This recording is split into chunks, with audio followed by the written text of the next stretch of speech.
My name's Simon. I'm 46-year-old father, business owner. I've got ADHD, dyslexia, anxiety, and I've suffered from depression. I've been abused, I've been homeless, and I've been in care. So statistically speaking, I should probably be in prison or dead right now. But far from that. Actually, life is pretty good, but obviously it hasn't always been that way. So my hope today is that, hearing my story, that I might be able to inspire one or two of you to help somebody else, or just to open your eyes and actually think about your world in a different way, which may inspire you to go and do something. So I want to try and share the 4 qualities that I think I've developed, and I think they might be important to other people as well. So I know some of you already might be sort of thinking, oh, maybe this is one of those rags to riches kind of stories. That really isn't me. I've done a lot of things that I'm not really proud of, and I've got to where I've got really just through grit and determination. Lots of the things that I've tried to do haven't actually paid off. I've failed multiple times, more times than I've actually succeeded. So part 1 is really about resilience. So the truth is, as a 46-year-old man, sometimes I feel like the little boy I was when I was 10. I grew up living in a very rough part of Bristol. My dad was a local vicar. And from the outside, my life looked really good. We lived in a massive house. My dad was a pillar of the community, went scouts, cubs, did all the things that a typical kind of middle-class family would do.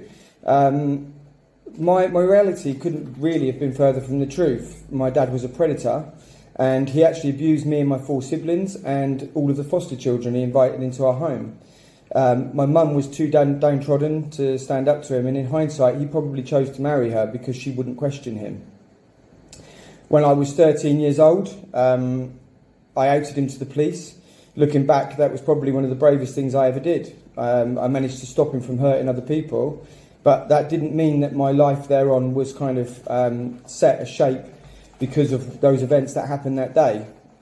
He hung himself when he was on trial, and my mum blamed me for ruining her life and the life of my siblings. And our family life, our home life, became very, very toxic. I ended up at 13 years old living on a piece of wasteland in a tent. And that's kind of where my life started spiralling out of control.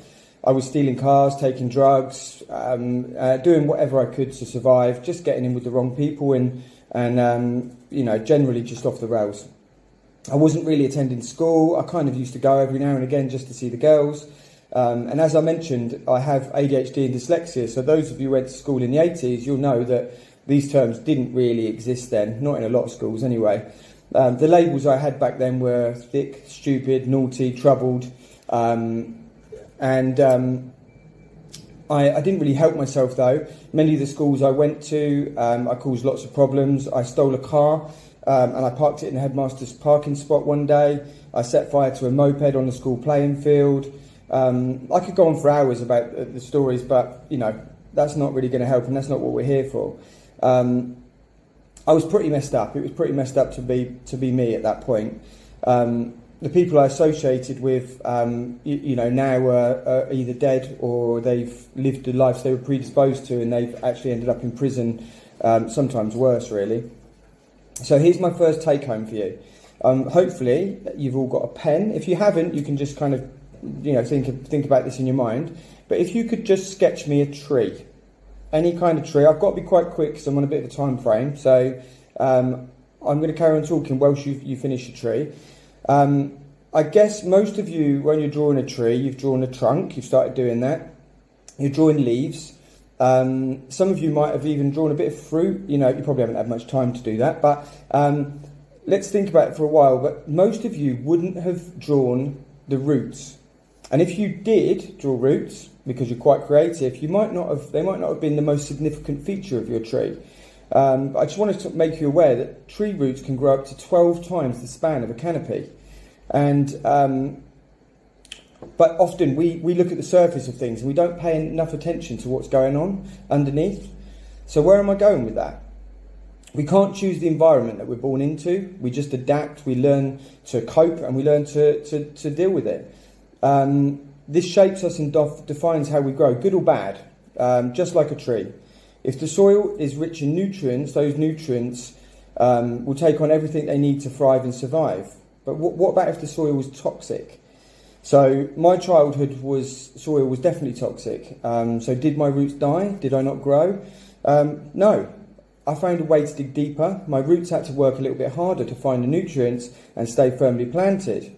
Some tree roots are more aggressive than others, and then they're notorious for causing damage to buildings and trees and paths as they grow. And I guess kind of that was me. I didn't take the easy route, and I never gave up. And what I'm talking about here is resilience. Now, resilience, people don't realise that you can actually train resilience. And some people just do it naturally.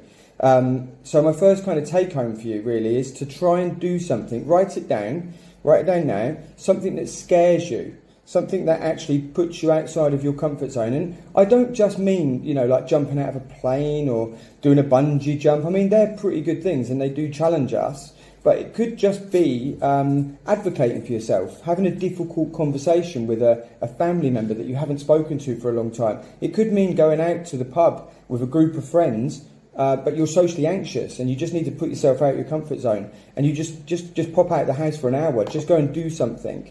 That makes you feel slightly uncomfortable. Things like this, doing this, putting yourself out of your comfort zone, it will be hard to start with, but you'll eventually start. When you put yourself outside your comfort zone more often, you'll overcome your fears, and when you're challenged by unexpected things at work or in your normal life, you'll actually find it easier to cope with them because you'll be building resilience every time. Have a little think about it for a minute. Is there something you could do before the end of the year? So last year I competed in Ironman, and the reason I did that was because it made me feel physically sick, the idea of doing it, and I knew it was going to be a challenge that I might not finish, but actually I knew that at the end of it I would be stronger, not just physically but mentally. So my next part for you is courage. So I just want to share a bit about my childhood in care. So by the time I was 14, I'd already lived a few lives. I'd couch surfed, I'd lived in a DOS house, I'd occasionally snuck back into my mum's house when I was desperate. But a turning point for me was when my social worker, Jane, who actually never gave up on me, found me a placement in a home in a much nicer area of Bristol. This wasn't actually my first experience in care. My first children's home I went to was quite a short stint. The home was closed down because there was a massive riot, and a lot of the jobs, the staff, were off because they quit their jobs or they were actually sick. I finally settled into my second placement, and I was given care and I was given nurture. But most of all, and it's what most people forget, is I was given firm boundaries. I started to make some really good life choices, and I started to trust adults again. But actually what happened was my life caught up with me. And the next thing you know, I was summoned to court on a raft of charges from the year previous. And mainly from theft, from stealing cars and the bits I just told you earlier. My social worker, Jane, came to the house and she told me that I was off to young offenders. So I tried to ring my mum, and she changed the number. I couldn't get hold of her or all my siblings. So I lost it. I smashed the house to pieces. I absolutely disintegrated the house. I broke everything. I traumatised all the staff. I traumatised myself. It was a very violent, very aggressive situation, and they'd not seen me like that because they'd seen me as a vulnerable little boy because I'd started to let my guard down. And so with that in mind, I just want you to grab your pen again and just write down, nice and quickly, just 3 of your most prized possessions. So I don't know, it could be a house, it could be a watch, it could be, I've just bought a really, really nice bed, and that's a thing that I love. So it could be anything, just 3 things that you actually love in your life, just possessions, things. And I also want you to just quickly write down the 3 people in your life that you hold most valuable to you. So your children, your wife, people that you love the most. And what I want to do is just have you think about those people. And I just want you to think very quickly, because I haven't got much time. I just want you to cross one of your possessions off. And when you crossed it off, it's gone. It's gone forever. And then I want you to do that with your people. So that's going to be a bit tricky for some people. I just want you to cross them off. And then I want you to do it again. Take your second possession and your second person, cross them off.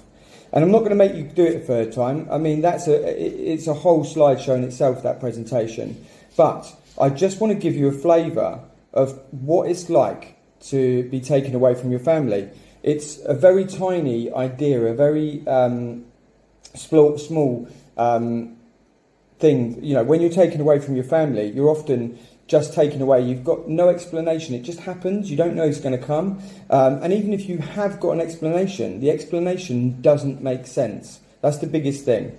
So even if your life is rubbish and the people in your life are abusers, they might be the horriblest people in the world on the outside to other people, but actually in your life, they are the only people you know. So you're left to feel like you've got nothing and you are nothing. So I had my day in court, and what happened, no one really could have predicted. As I mentioned earlier, my dad was a vicar. Because of this, I was now a clergy orphan. So the church would be willing, and not just willing, they had no choice, to pay for me to go to a boarding school in Canterbury. My two sisters had already started a similar school in Hertfordshire, and that was the best place for them, away from home a lot of the time. So Jane, my social worker, made a deal with the judge, and as long as I stayed in the school for a year, I wouldn't go to prison. So off to boarding school I went. So as a 15-year-old boy who'd been homeless, had ADHD, dyslexia, barely attended school, I turned up to this super strict, elitist school with no support and no parents to help me. What do you think might have happened? It wasn't a total disaster, but after a year I was expelled for hitting a teacher after another child spat chewing gum in my face.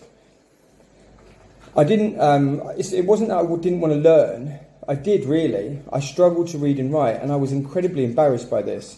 I'd always had that feeling from a young age that I was a late developer and that I was behind everybody else in life. And obviously the environment that I was now in highlighted all of my inadequacies. The next few years after leaving the boarding school were actually good for me. They were probably the best years of my life to that point.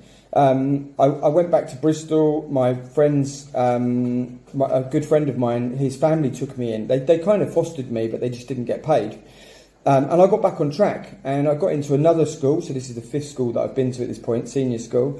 And I did really well. I went back a year, and then I ended up going to college, and I did a pre-public service diploma, which was amazing, incredible. And you couldn't write it, though. I ended up homeless again as an adult. I had nowhere to go. I forced myself back on my mum, and I gave her little choice but to take me back into the home that I didn't have, actually. I ended up slowly dying whilst I was living there. I was going out raving, and I was abusing drugs, and I just was doing silly stuff, just with no boundaries and no real focus in life. I tried working. I had lots of jobs. Every job I quit as soon as I got a promotion because my anxiety just spiraled out of control. Pretty much at this point, I was living the life that was predicted for me. My soil was toxic and it was killing me. Things came to a head after I'd had a hospital stint, after badly being beaten up, not for the first time. A local family had put a hit on me, and they'd broken my leg with a pickaxe handle. They tried to run me over, but a young waitress who I'd never met before dragged me out the way. She was incredibly brave. I knew I needed to get out of Bristol and get away from it all. I was living rough again with a broken leg. A friend of the foster family that I lived with, a local girl called Alice, she was a really well-rounded, quite educated young girl. She helped me get back on track, and I was living in a tent again at that point, and she used to come and see me all the time. She actually helped me to start reading and writing. She read a book to me called Anne Frank's. So Anne Frank's Diary, a lot of you would have heard of that. If you haven't, give it a little read. I found the story so compelling, and the thing that I took from the book is that this little girl who had had an absolutely crap life, her life was much worse than mine, much, much worse, and she was so positive. She was so positive, and the world was just so nice to her, in her mind. So it inspired me to join a voluntary agency, community service volunteers, and it didn't matter about your past. They didn't care about your criminal record. And I thought I'd go anywhere in the world. I'd go to Africa, I'd go anywhere, and all I wanted to do was just help somebody. And then I think I'd lived, at that point in my mind, I was quite old, and I was thinking, well, after that, my life's done. I don't know what's going to happen. I had no preconception of what I was going to do after that. A few weeks later, I was 23 years old. I left on a bus from Bristol with £5 in my pocket and a bag of clothes that I'd actually borrowed from a friend. I had absolutely nothing to lose at that point. I was uprooting myself from somewhere, but I hoped that this new place would allow me to thrive and grow. I got placed in a school in Hertfordshire as a behaviour support for a boy with autism. At the same time he was being taught by these specialist teachers, I actually started to learn for the first time. And I learned in that year, I learned the very basics, arithmetic, reading, all of those things. And it was really easy for me to deal with the kids' behaviours. So this just made it an ideal situation for me, because their behaviours were basically the behaviours that I'd had. So it was very, very easy for me to learn in that environment. My next take home is be courageous. Failure is part of the process, so you often need to fall over again and again and again. Sometimes some people more than others, and sometimes all you need to do is tell yourself to take a brave pill and then stand up again and take your goals towards your future. If you aren't happy with your life, maybe your work-life balance is off, maybe you're not thriving in a relationship, maybe you're struggling with your mental health. Whatever it is, don't just settle for being unhappy. Nothing will change unless you make some changes. You change it. You're in control. I could talk about my past all day long, but me just remembering stuff and keeping going and talking about me is not going to be useful for anybody. So what have I actually achieved today? Well, I'm still alive, and that's a big surprise to a lot of people. I never went to prison. I managed to grow a family with 2 children, and I've been married to my lovely wife for 22 years. I founded a company that helps thousands of people every year, and financially I'm pretty all right. None of that would have been possible had I not taken the courageous decision to leave Bristol that day. And I'm so lucky that my little ADHD brain had so much variety and life experience. It helped me to evolve and grow outside the confines of a normal life. I consciously chose not to live the path that I was predisposed to, and I made a choice to try and live differently. So write this down. What can you do? So write something down that you can do for yourself that will bring you happiness in the next month. So what does that look like for people? It could mean that you join a club, or you take up a hobby that you've wanted to for a long time. It may be that you talk to a therapist. It could be anything that you think might make. It might just be writing a letter to your mum or dad, or writing a letter to a sibling that you've not spoken to for a long time. Going for a pint with a friend, doing something nice, something to bring a smile to your face. So my next point is forgiveness. As you can imagine, when I moved, things didn't exactly change for me overnight. I was still the same person facing the same challenges, but the environment I was in finally allowed me to live a life and see that I could be different. I met volunteers all over the world, amazing people who actually started... I started to believe that I could have a different life, and actually I might even deserve it. I met my amazing wife Emma at the same time, and I made a decision that I was going to be successful, and I committed to myself that I wouldn't fall back into the life that I'd escaped. We initially together built a very simple life, a very happy life together, and in those early days I found exercise was medicine for me. Believe it or not, I started doing strongman competitions up and down the country, and I became quite a good amateur strongman. I started working in inner city children's homes and very quickly moved into senior management. I always felt like I was a bit of a fraud. I always felt like I was very underqualified and undereducated, and I felt like I was the person in the room that really didn't deserve to be there. But I learned to hold my ground, and I grew in confidence, and I realised that as long as I always had the best intentions, my decisions that I made would always be good. I pride myself on being able to make decisions, because I never make decisions to make my own life easier. I make decisions based on the need of what needs to happen with that decision. It doesn't come from a personal point of view. I think, so things were going pretty well until the day my daughter Lucy was born. That some of you met her earlier on this call. My mental health took a massive hit, because I found that there was just too much pressure to be a good parent. I think a lot of people find this. I just put too much pressure. The bar was set too high. I didn't want to go back into her to have the life that I'd had. And the feeling of failure when you have a child is like no other feeling you've ever had. And I was in a very dark place. I couldn't provide for my wife, and she was looking after our little baby, and they both needed me so very much. So my suicidal thoughts that I'd once had when I was a child they came back. I was never going to kill myself, but I was in a very, very, very dark place.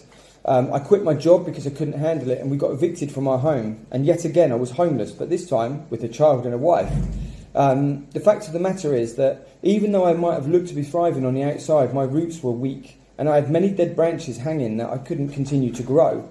I knew that I needed to deal with my past, and I knew I needed to deal with the trauma and the shame, but I didn't really know where to start. So I went to the doctors, and I went to see the local therapist at the doctor's surgery. She said she wasn't skilled enough to deal with me, she wasn't skilled enough to work with me, but she made a referral for me to see a psychiatrist. In the meantime, she did start seeing me. She gave me 6 psychoeducational sessions where she taught me about CBT. Learning about how the brain worked and how my brain was working helped me kind of reframe fragments of my life. One of the things she did was she asked me to write down all the positive things in my life, and then she asked me to write down all the negative things. And you can imagine there was an imbalance. When she asked me to write down all the negatives in my life, there was a hell of a lot more. She didn't really need to say anything more to me. At that point, I realised my life was a little bit out of balance. You see, it's okay for bad things to happen to you, but you also need to create positive situations to balance them out. My life wasn't broken at that point. I realised that. My life was unbalanced. I had so much pain and suffering, and I'd strided through it thinking, because I knew no different. But now I knew I needed to make better life choices, and I needed to create positive situations in my life. So I'd started to. So my next take home for you is forgiveness. Through therapy, I forgave my parents. I forgave myself, and I learned how to be kind to myself for the first time in my life. Forgiving was kind of hard for me until one day I realised that I was human, and the people that I needed to forgive were actually human as well, and they'd been products of the environment that they were brought up in, and their worlds were predetermined. They hadn't managed to do what I'd done. They hadn't managed to escape their predisposed lives, if that's what you want to call it. So you need to try and reflect on other people's behaviour to understand it. That doesn't mean you have to forget, but it does mean that you just need to let go of some of the thoughts and feelings that you have attached to that situation. And for me, forgiveness was key to happiness. There's a stigma that's attached to therapy, but there shouldn't be. In 2021, nearly 5,000 men across the UK committed suicide. This is the equivalent of 13 men a day. Men make up 75% of all deaths by suicide, and it's the biggest cause of male deaths under 50. I can't stress enough how much accessing therapy changed my life, and for years I put so much emphasis on looking after my physical health, and I was very, very strong. But I hadn't realised until I hit rock bottom that wasn't the most thing. My mental well-being needed just as much attention. So, and my next little write down for you, just write this down so you don't forget. Give yourself a monthly mental health MOT. Make time to reflect on your own thoughts and feelings. If you're in a good place, that's cool. But don't rest back on your laurels. Because sometimes you just wake up in the morning and you don't feel right. If you're not committed to making changes to your life, those changes won't come. If you're having a regular pint with a friend, or you're doing I do a lot of running. I run with my friend. I hate running. I absolutely detest it. But I talk to my friend. We don't always talk about problems because we haven't always got problems. But we do often, when it comes up, talk about things that we need to talk about. So go for a pint, go for a run, do something, go for a walk with a friend, walk your dogs, and share your feelings. So part 4 for me is grit. So after all of that, how did I become a business owner? Well, after I'd quit my job managing the care home that I've been working in, we were able to find a council house, and I didn't want to send my mental health spiraling out of control, so I knew I couldn't just go and get a job working for somebody else. So I toyed with the idea of setting up my own business. And one day I took the step to print off 50 flyers from the printer that I'd had from my previous job. And I handed them out, and LGB Building and Maintenance was born. LGB standing for my daughter's initials, Lucy Georgia Barr. And I was sure that was going to give me luck. I'd done a lot of general building jobs, painting and decorating when I was young, and I could just get by, but I knew I needed to learn a lot. So I walked the streets, knocking on doors, and I couldn't give the flyers out. I couldn't just put them through the door because I only had 50. So I had to wait until I was greeted with people that were encouraged by what I was telling them, so that they would then take the flyers off me, and I thought actually they might need them. I got my break, and one job led to another and led to another. If I wasn't doing jobs, then I was walking the streets putting out tens of thousands of flyers, and my confidence grew. And as it grew, I felt like this was the right thing to do. Working for myself had actually helped me to fix myself. It gave me the time to focus on me. I heard an article about a man who'd built a multi-million pound empire. It was Eddie Stobart. And I decided that, he couldn't read and write, and he used all of his weaknesses and he turned them into strengths. And I decided I was going to try and do the same, because his story was kind of parallel with mine at that point. One Christmas, so how did WhiteTrees come about? So one Christmas, I was at my foster brothers at one of their homes, and their friends came over, and a lad that I knew, I hadn't seen him for a decade, Rich. We generally just started talking. He decided that he was going to go to another party. He went to get in a cab. He couldn't get a cab because we'd been snowed in. So fortune struck, and we just sat drinking all night. I was telling them about stories about children's homes. He was telling me about stories that he'd been in because he was working in the city. He'd made a lot of money for himself, doing very, very well for himself. He realised there was an opportunity to actually engage me to open a children's home. And I explained to him that actually I wasn't really in a place where I wanted to do that. So I gave him a story, and I said to him that the reason I'd got out of that type of work was because most of my career had been spent fighting for children to have the basic assessments done by local authorities and the NHS. And when the actual organisations that were actually looking after these children privately, they weren't paying for them to have these assessments themselves. And just before I'd left my job in the therapeutic community, I'd been in a crisis situation with a young girl. I'd been called into work in the early hours of the morning. The staff couldn't cope anymore. When I arrived, she had blood coming out each corner of her mouth, and later I found out she'd been chewing razor blades. She had a razor blade in each hand, and she was being very, very aggressive, to the point where the staff had to lock themselves in the office. I managed to take the razor blades out of her hands, but not from her mouth. We called an ambulance. They came and they said there was nothing they can do. We called the police. They came. They said there was nothing they could do. We carried on doing this, playing tag team with the police and the ambulance service for about 3 hours. And then we managed to realise that they weren't going to do anything. So we got her into a car and we took her to A&E.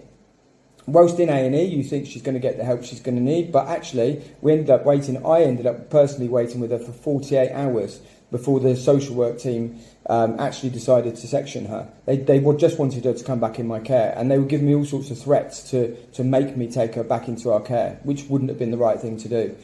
In a debrief with the company owner, a couple of days later, I suggested to him that in future the organisation should help to pay for these kids privately, and he could really afford it.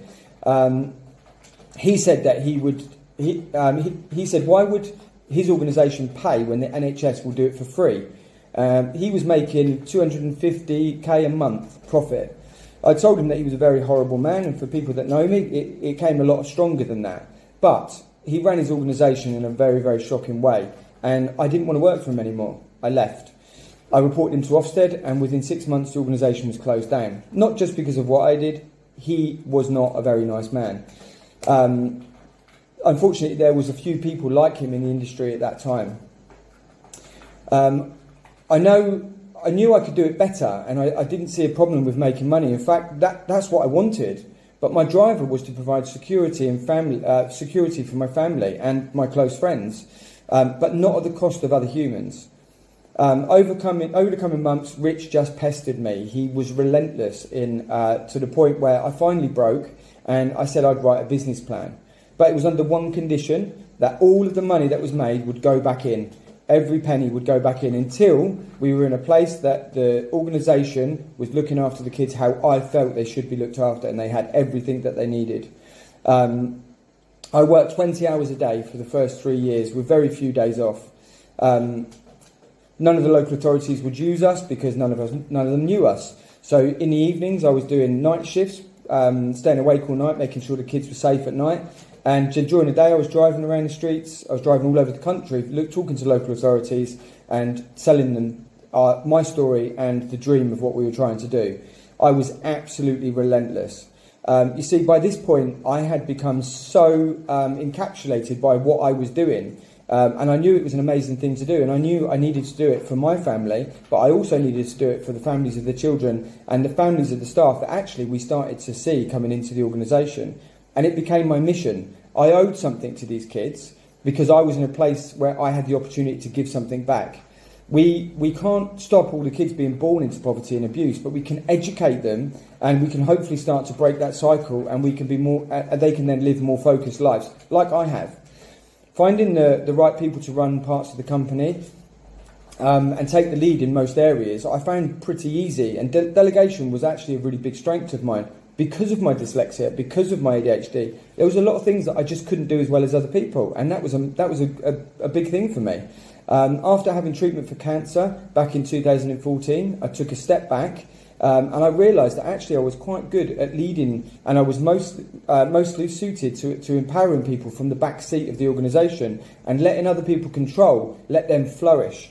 And just with my presence and a little bit of guidance, the next chapter of WhiteTrees Group started. So we started off as SureCare Residential, and a small little tiny organisation with one home, and now we're the WhiteTrees Group. It's a very different place. We have 8 homes and an independent school. We employ 200 staff, and we look after 32 of the most vulnerable people in the UK. We educate 39 students, soon to be 79. We're forever evolving, and that's because we've become what I wanted us to become. Not the best. I've never been the best at anything in my life, but I knew that I wanted us to be known for the changes that we make to other people's lives, and that is what we're known for, and that is why we've become one of the best. We make a difference, and that's what makes us amazing at what we do. It's not a one-size-fits-all, it's bespoke and it's unique. And because of that, our outcomes and the people the kids that leave our organisation become young adults, we have so many stories. And my story has helped hundreds of young people. But actually the stories that come from within the organisation, the stories of children leaving care, and 1.1% of them go to university. We've had that 1.1%. We have children that leave our organisation driving. We have people leaving our organisations doing master's degrees. And those stories are the most powerful for the children in our organisation right now, living with us. Once I was told that I would never be able to work with children because of my criminal record. Imagine if I'd taken that bit of advice. I never really wanted to open an independent school. It wasn't on the agenda. But during a conversation, a heated conversation with a head teacher, he basically told me I shouldn't pass comments on his organisation because I didn't understand it, and I would never be able to run a school because I wasn't educated enough. So WhiteTrees Independent School was opened, and actually it's standing to, we want to lobby for Parliament for change in the education system at some point. So my next thing is grit, as I said. If you have grit, with grit comes the ability to overcome failure. So with every failure, you get back up and you try again. That's what I've managed to do with my life. With every failure, you learn to evolve. When faced with obstacles, be courageous and use the resources around you to overcome. You can't do life alone. That's a big take-home for me. You can't do it alone. Build relationships by communicating well and compromising. Listen to understand, not to respond. Learn to ask advice, learn to ask questions, and don't be frightened by the answers. Set goals and make plans and stick to them. Forge your own path and live the life that you want to choose, not the one that you're predestined to choose. Thank you for listening. Hope that was all right. I can't hear anyone. You're on mute, Jazz. Sorry, I'm talking away, Simon. Simon, just wow. One word, thank you so much for sharing so openly and authentically your truly inspirational, powerfully touching and deeply compelling story. And I'm certain everyone on this call will share in that sentiment with me. I think your story showcases an inspiring level of courage, strength, resilience and perseverance, which so clearly demonstrates an incredible growth mindset that each and every one of us can learn from. And I know everyone will take away individually meaningful messages from today.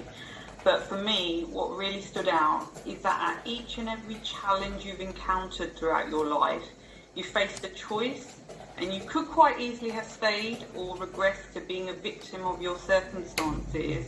But actually, each and every time you chose something else.